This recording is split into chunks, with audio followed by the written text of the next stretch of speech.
Relato 1. O homem da bomba de combustível. Eu juro que vi alguém ali, encolhido atrás da bomba, mas quando fui ver, só sobrou o cheiro. Me chamam de Edmilson. Já fui borracheiro, ajudante de carga, entregador, até que virei caminhoneiro. Nunca liguei para a história de fantasma ou coisa do tipo, mas naquele posto, naquela noite, eu senti que tinha alguém me olhando, mesmo sem ninguém lá. Naquele dia, eu vinha do interior de Goiás, levando carga para São Carlos. Madrugada limpa, temperatura baixa e eu já estava no limite do sono.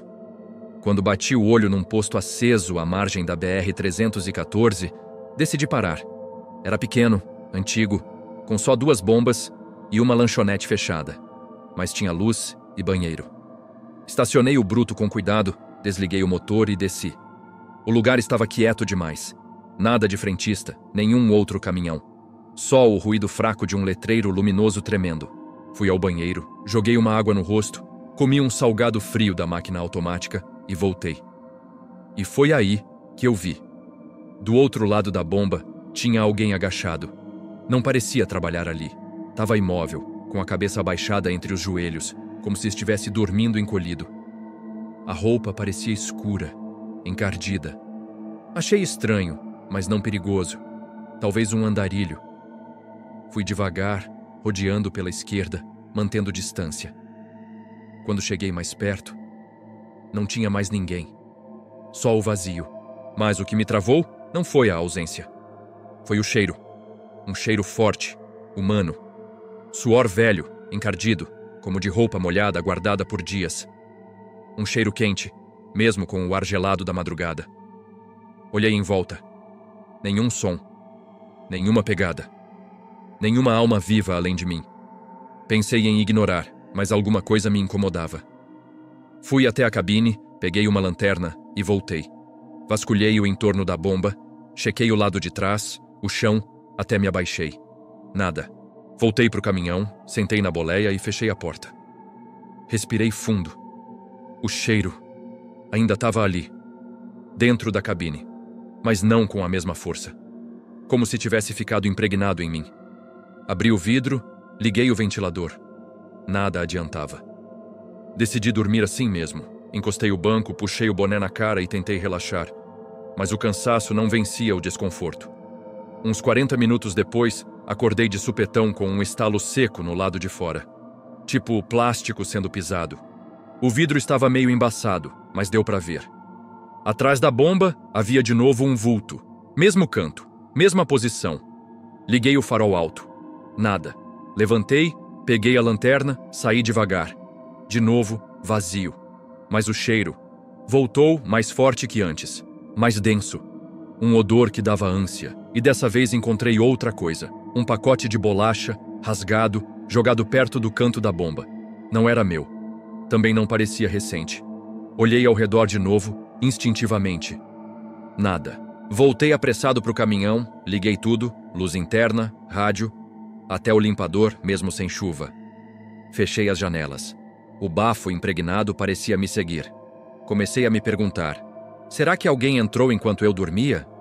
Chequei a parte de trás da cabine. Olhei sob o banco. Nada. Pus o bruto para rodar. Passei direto por 2 postos grandes abertos na sequência. Só parei de novo quando amanheceu.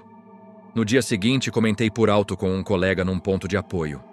Quando falei o nome do posto e o trecho da estrada, ele travou, disse. Aquele lugar não tem mais frentista faz tempo. O último foi achado morto dormindo ali atrás da bomba. Ninguém limpa aquele canto, nem a gerência. Fingi que ri. Mas a verdade é que eu já sabia. Eu não vi um espírito, nem um vulto voando, nem nada disso. Mas alguém estava lá naquela noite. E estava fedendo como alguém que morreu dormindo. E nunca foi embora. Desde então, eu nunca mais parei em posto vazio. E nunca mais senti aquele cheiro. Mas se um dia sentir, eu não vou descer da cabine. De onde você está nos assistindo? Escreve aí nos comentários e se gostou do relato, deixa o like e se inscreve no canal. Relato 2. A moça do capuz. A mesma mulher, mesma roupa, mesma posição de braços. Em 4 estados diferentes. E sempre na beira da rodovia. Marcelo. 44. O que você precisa saber sobre mim é que eu anoto tudo. Quilômetro, placa, posto, parada. Sou do tipo que repara. E foi exatamente por isso que percebi. Aquela mulher que eu vi não era coincidência. Era a mesma, várias vezes, vários lugares. Essa viagem começou em Rondonópolis, Mato Grosso. Eu ia até o litoral do Paraná, cortando o interior. Carga leve, sem pressa. Peguei a estrada tranquilo, ouvindo música e café na garrafa. Logo depois de Campo Grande, já perto do entardecer, vi uma mulher parada no acostamento. Estava de pé, ao lado de uma placa de quilometragem, com um capuz cinza escuro cobrindo o rosto. Segurava uma mochila com as duas mãos na frente do corpo, como quem espera. Ou reza. Não esticava o dedo. Só estava ali. Olhei pelo retrovisor e segui. Nada demais. Até aí. No dia seguinte, no norte do Paraná, perto de Apucarana, vejo a mesma mulher. O mesmo capuz, mesma mochila, mesma postura. Era cedo. O sol nem tinha saído direito. Ela estava parada do lado esquerdo da pista, sozinha, imóvel. Na hora, meu coração deu um tranco. Pensei, parece, mas não é. Mas tinha certeza. Aquilo não era só semelhança, era a mesma pessoa. Pensei em parar, falar, mas não fiz nada.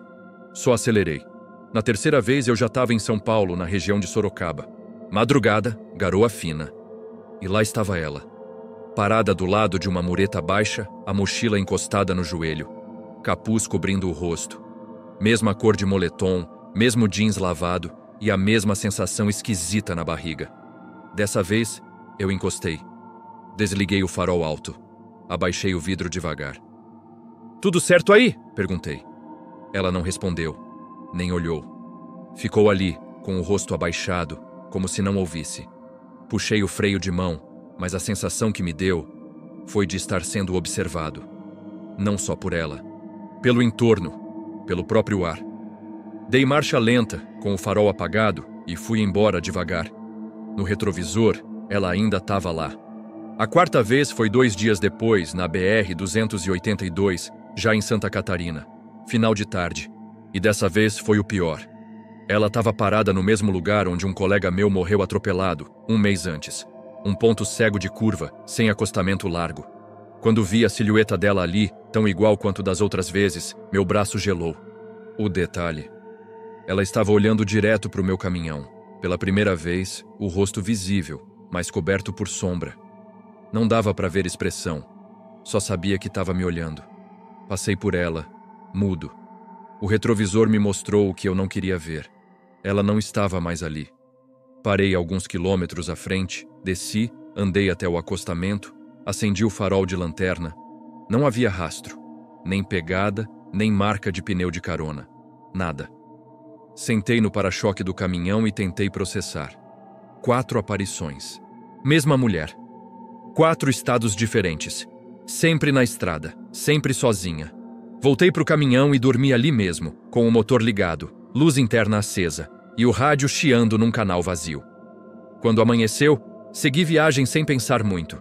Entreguei a carga e fui embora por outro caminho. Mas algumas semanas depois, vi uma postagem em um grupo de caminhoneiros. Alguém perguntando: "Alguém mais já viu a moça do capuz cinza no acostamento?" Os comentários me travaram. Vi ela perto de Barreiras, na Bahia. Também vi aqui em Goiás, e ela estava me encarando. Parei para oferecer ajuda e ela sumiu. Todos falavam da mesma postura. Capuz, mochila entre os braços. Silêncio. Hoje, sempre que passo por estradas vazias, fico atento. Não por medo, mas por respeito. Nunca mais vi aquela mulher, mas se um dia aparecer de novo, eu não paro. Porque não importa se é fantasma, loucura ou gente viva. Quem aparece 4 vezes, em 4 estados, no mesmo lugar da estrada, não tá esperando carona. Tá esperando outra coisa. Comenta aí de onde você é. Aproveita e fortalece com o like e a inscrição. Todo dia tem um vídeo novo aqui no canal. Relato 3. O som de choro. Era choro de gente viva, mas ninguém devia estar vivo ali. Me chamo Jorge. Tenho sono leve, o que é uma maldição para quem vive na boleia. Qualquer barulho fora do normal me acorda. Mas naquela madrugada, O que me acordou não foi barulho. Foi o som de alguém chorando, atrás da cerca, e o pior. Era de gente viva. Ou parecia. Foi numa rota para o sul do Mato Grosso, perto de Alto Garças. Um trecho seco, acostamento cheio de buraco, e nenhum posto confiável por perto. Já era quase 1 da manhã quando vi uma placa de posto antigo, com letreiro apagado e só uma bomba funcionando. Entrei assim mesmo, vencido pelo sono. O lugar parecia parado no tempo. Estrutura de madeira, pintura desbotada, uma cerca de arame nos fundos separando o pátio de um matagal espesso. Um frentista magro, de boné, veio andando devagar. Me olhou com cara de quem não via cliente fazia horas. "Abastece?" perguntou. "Enche aí. E tem banheiro?" "Atrás da lanchonete. Só não vai para perto da cerca." Achei estranho, mas não comentei. Peguei minha mochila, fui até o banheiro que ficava num anexo de madeira com cheiro de ferrugem e sabão vencido. Quando saí, ouvi um som baixo, vindo do mato. Fraco, como se alguém chorasse com medo de fazer barulho. Fiquei parado. Parecia choro de mulher, ou de criança. Não dava para saber, mas era real. Recuado, úmido, vindo de dentro do mato, bem atrás da cerca que ele falou para evitar. Voltei até o frentista, que estava encostado na bomba, olhando para o chão. "Tu ouviu isso?" perguntei. Ele suspirou, devagar. "Ouvi. Já ouvi outras vezes também. Não vá lá." Fiquei olhando para ele, esperando explicação.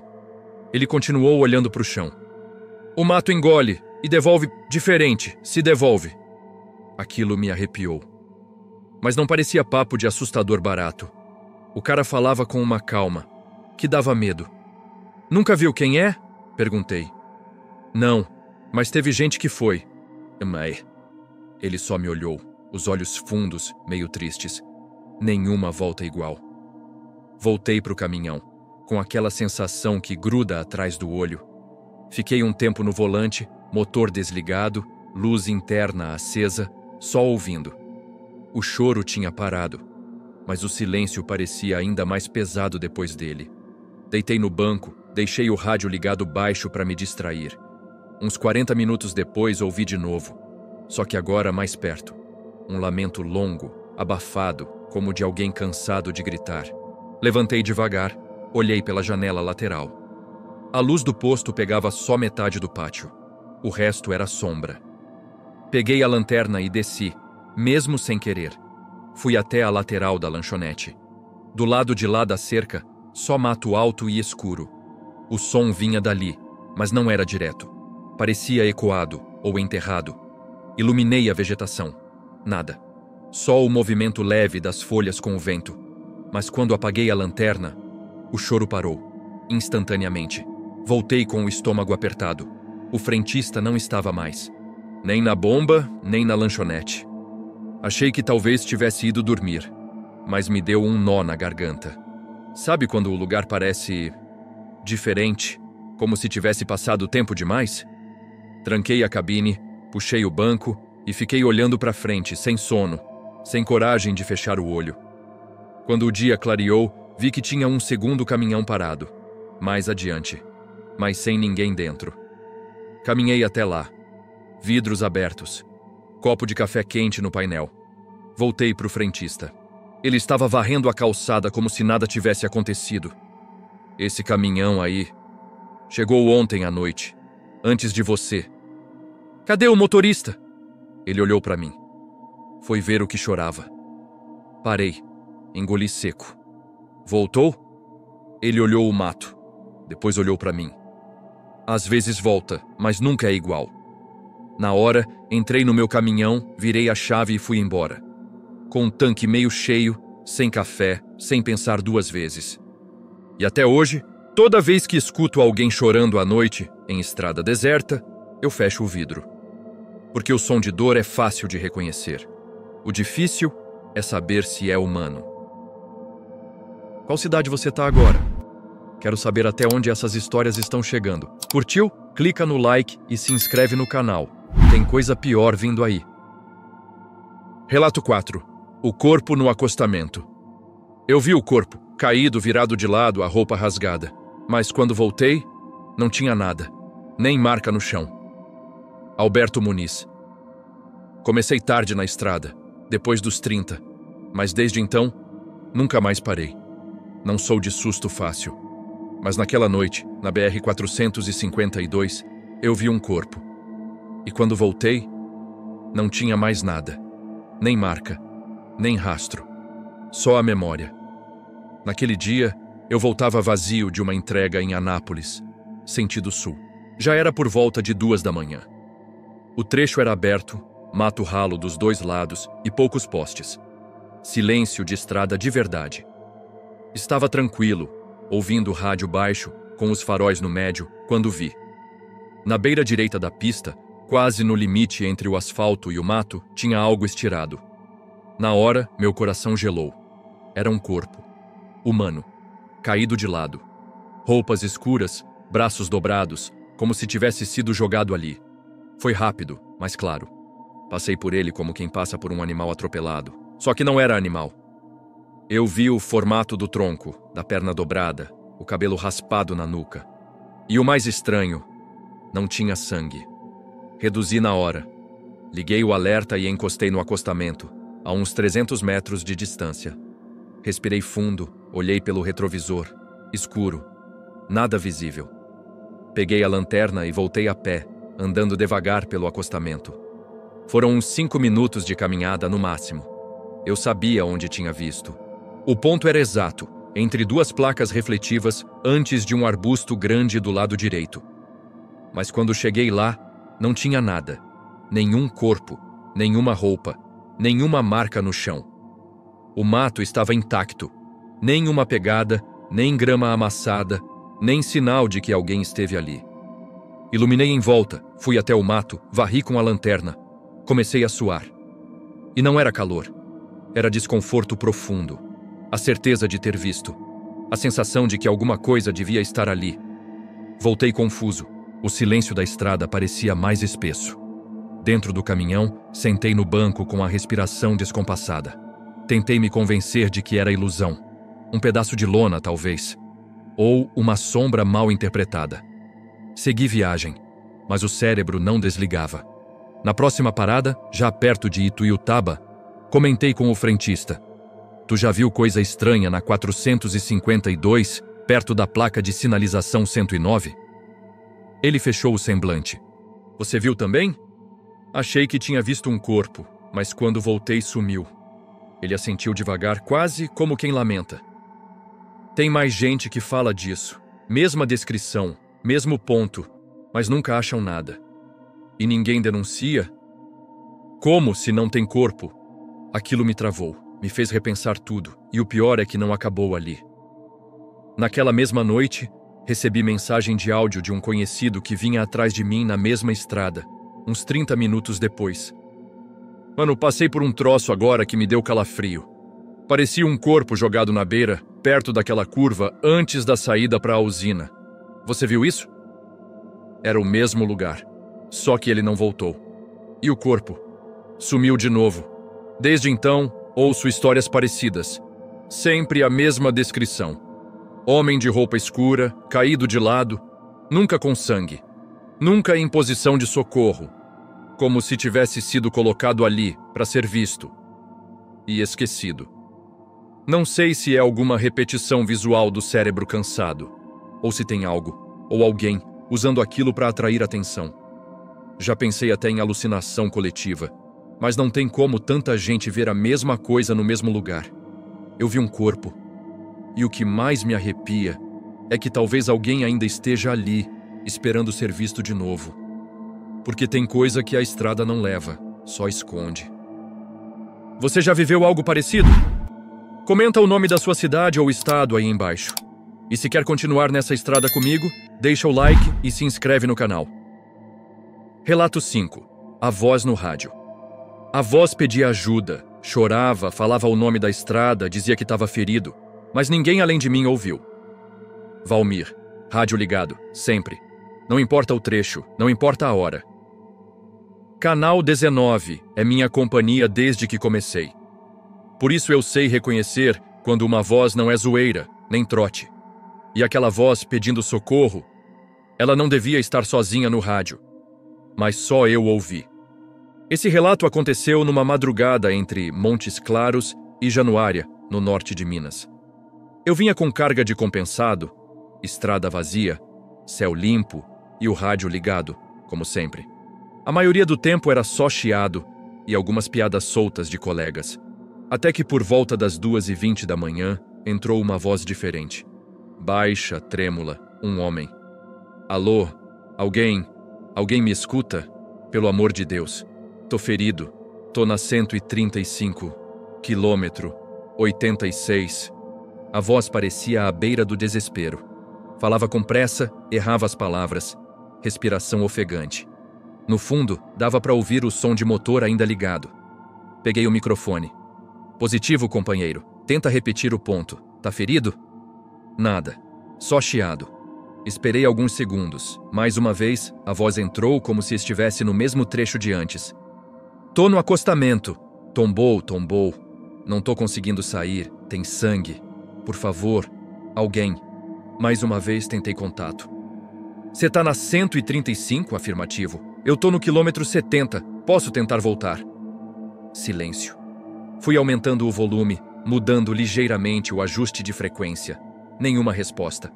Nem dele, nem de ninguém. Coisa estranha, ninguém no canal falou nada. Nem repete aí, nem... Tá ouvindo isso? Nem piada. Nada. Era como se eu fosse o único escutando.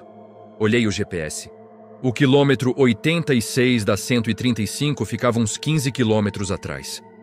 Era perigoso parar ali, cheio de curva e mato nos dois lados. Mas eu fiquei incomodado demais. Parei o caminhão, liguei o alerta e fiz o retorno. O rádio seguiu em silêncio. Voltei até o trecho indicado, com o farol no alto, atento.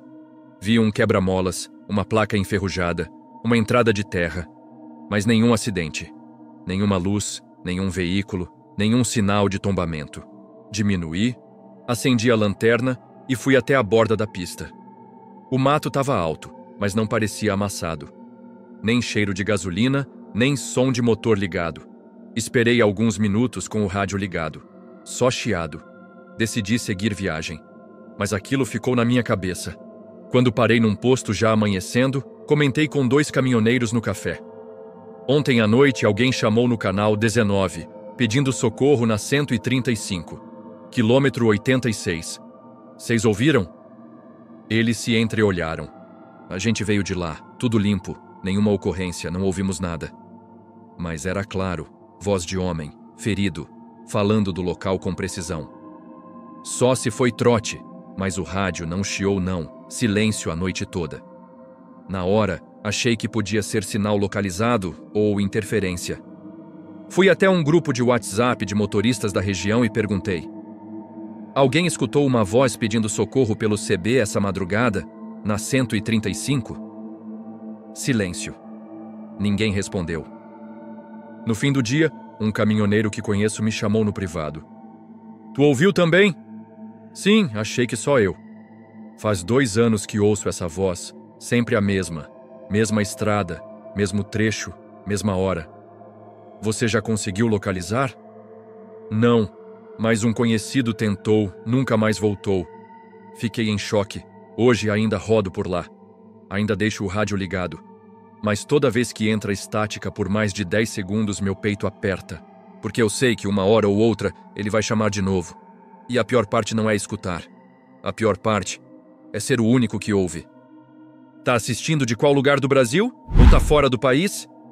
Comenta aí, a estrada é longa e aqui os relatos não param. Se inscreve e deixa o like para não perder o próximo. Relato 6. A lanchonete.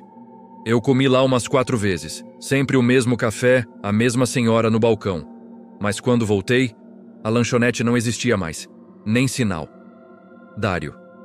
Não lembro o nome da cidade onde nasci, mas lembro de cada parada boa que fiz pela estrada.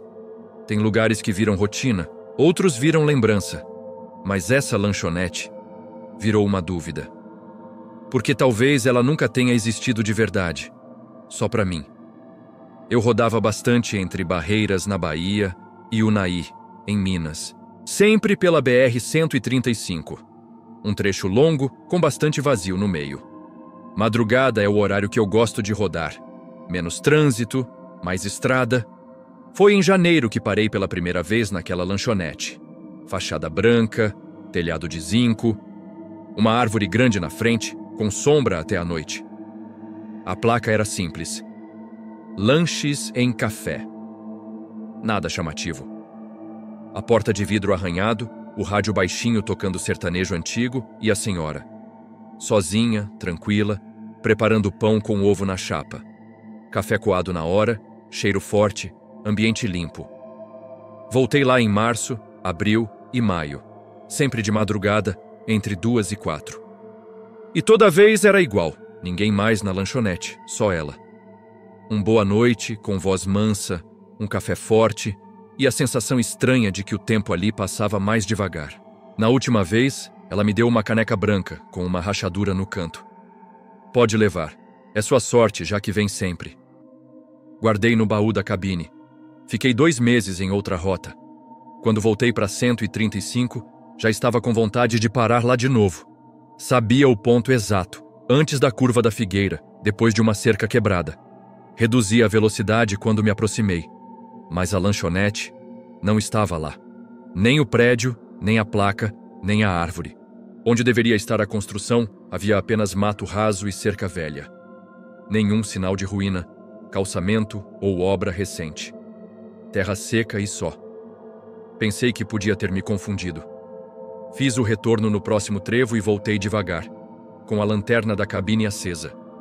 Conferi curva por curva e nada, nenhuma estrutura, nenhuma base, nenhuma sombra de árvore. Estacionei e desci.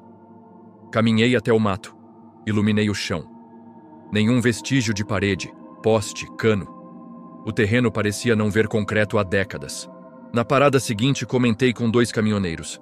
Vocês lembram de uma lanchonete ali, antes da curva da Figueira? Placa branca, sempre aberta de madrugada. Que lanchonete? Era simples. Rádio baixinho. Uma senhora atendia sozinha. Amigo. Naquele trecho só tem cerca e gado. Nunca teve comércio ali. Pensei em procurar no Google Maps, mas não lembrava nome nem coordenada. Tentei puxar no histórico de apps. Nada. Nenhum ponto salvo. Chegando em casa, abri o baú da cabine. A caneca ainda estava lá. Branca, trincada, com uma mancha de café seca no fundo. Peguei e fiquei olhando por minutos. Levei até um amigo meu, que também roda pela 135. Mostrei e perguntei. Tu lembra de uma lanchonete por volta do quilômetro 142? Antes do entroncamento com a 251? Ele franziu a testa. Lanchonete não. Ali só tem um mirante abandonado e uma placa caída. Mas eu comi lá, 4 vezes. E essa caneca? A mulher do balcão me deu. Ele pegou a caneca, virou na mão, passou o dedo pela trinca. Ficou em silêncio por uns segundos. Minha avó tinha uma igual. Mesma marca, mesma rachadura. Ela servia café num ponto que teve na beira da estrada. Mas isso foi nos anos 90. Fiquei calado. Desde então, toda vez que passo por aquele trecho, eu olho para o lado. Mas nunca mais vi sinal de nada. Só a cerca velha, o mato. E a sensação de que ali, em algum momento, teve alguma coisa que o tempo apagou. A caneca ainda está comigo, na estante da sala. E o mais estranho é que, até hoje, ela ainda cheira a café fresco. Diz aí nos comentários de onde você me assiste. E se quiser mais histórias reais como essa, é só clicar no botão de se inscrever e deixar o like agora. Relato 7. A última mensagem. Era a minha primeira viagem em comboio. A última coisa que o Diniz me mandou foi: Você viu esse cara parado na passarela? Acho que ele me segue. Depois disso, ele nunca mais respondeu. Caio, 24 anos. Primeira viagem grande, sozinho na cabine. Tava animado, nervoso, tentando fazer tudo certo. E foi nessa viagem que o Diniz, meu parceiro de comboio, sumiu. Antes disso, ele mandou só uma mensagem, curta e assustada. Tirei minha CNHC no fim do ano passado, fiz alguns fretes pequenos, mas foi só em julho que consegui um contrato firme para puxar carga no trecho Brasília-Belo Horizonte. Era minha chance.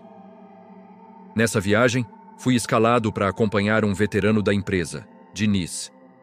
FH vermelho, cara caladão, mas firme. Tinha uns 50 e poucos anos e dirigia desde antes de eu nascer. A gente não viajava colado, mas se mantinha a uns 15 ou 20 minutos um do outro. Combinamos de seguir direto até Curvelo, parar lá para dormir. Saímos de Brasília às 8 da noite. Eu estava tenso.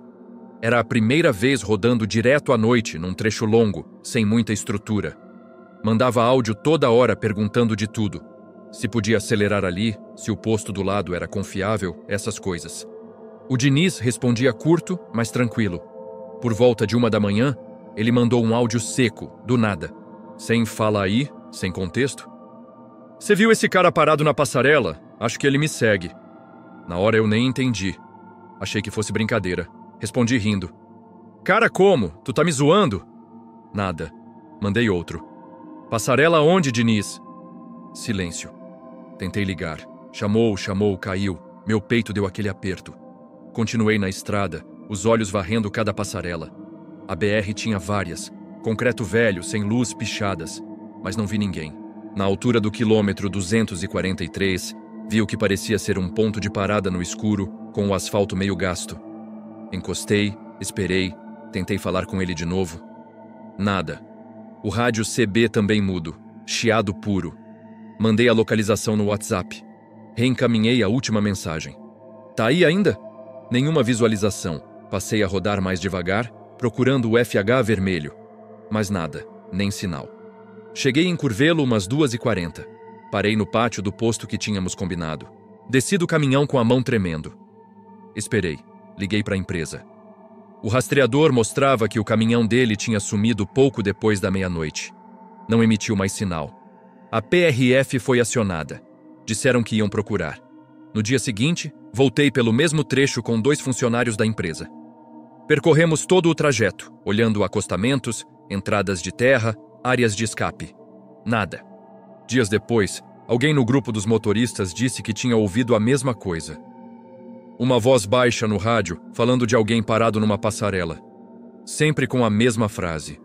Sempre perto do quilômetro 240. Sempre de madrugada. Mas nunca deu para confirmar. Nem placa, nem sinal de acidente, nem vestígio.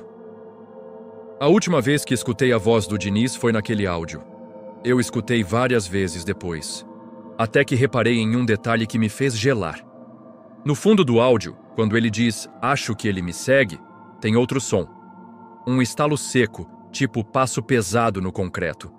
E logo depois, uma respiração. Mas não parece a dele. É mais forte. Mais próxima do microfone do que a própria voz. Hoje, depois de 7 meses de estrada, eu já rodei esse trecho mais de 20 vezes. Nunca vi de novo nenhum cara parado em passarela. Mas toda vez que passo ali de madrugada, eu abaixo o volume do rádio. Porque não quero escutar de novo. E porque, sinceramente, se ele estiver lá de novo, não vai ser eu que vou olhar 2 vezes. Se essas histórias te arrepiou, imagina o que vem nas próximas. E se quiser continuar ouvindo o que não era para ser contado, deixa o like e se inscreve no canal.